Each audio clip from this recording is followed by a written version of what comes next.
Hello guys, welcome to Eden's Kitchen. Today I'm gonna show you how to make meatballs with tomato sauce.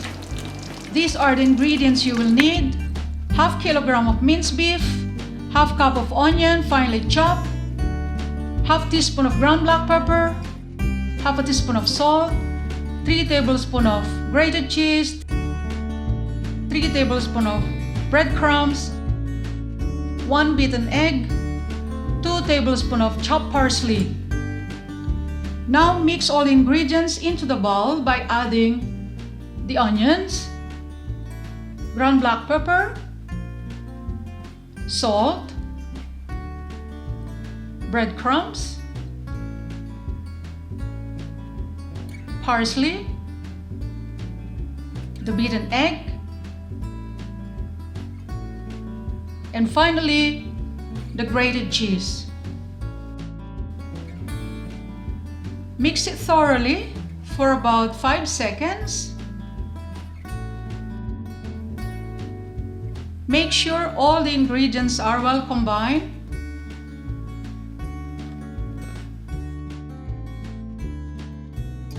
Now let's form the meat into meatballs. Maybe about the size of golf balls. I think we can make 17 meatballs from half kilogram of minced beef.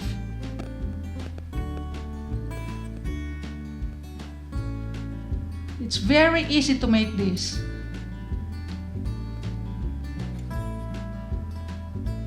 Now let's add half cup of oil into the preheated pan. Make sure the oil is at medium heat before adding the meatballs. Let's add the meatballs gently like this. Don't overcrowd your pan.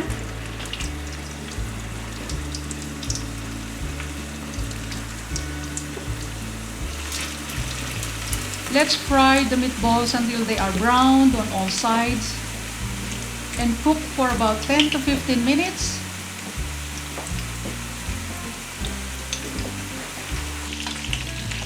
Let's put them in a plate with paper towels to remove the excess oil.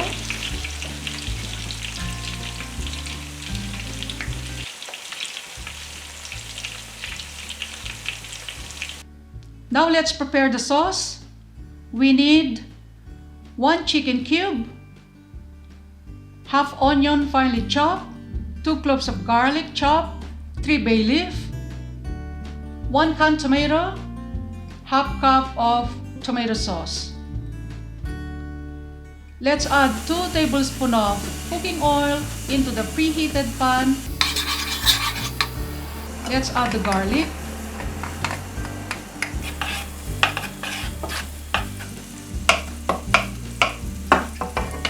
Let's add the onions. Let's fry the onions for about 5 seconds. Add the canned tomatoes.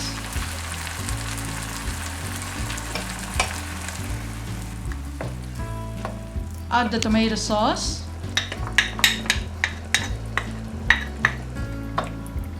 Add the bay leaf.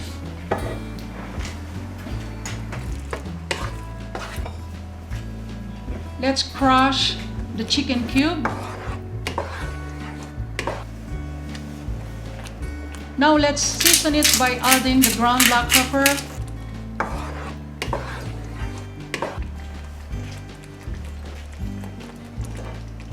let's add the brown sugar. Let's mix it.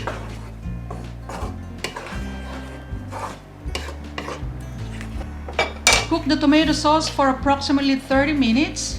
Now let's add the meatballs into the tomato sauce.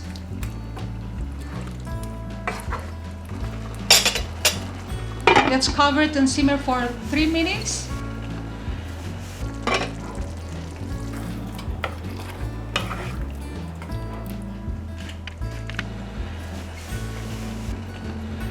Cover it again for about 2 minutes.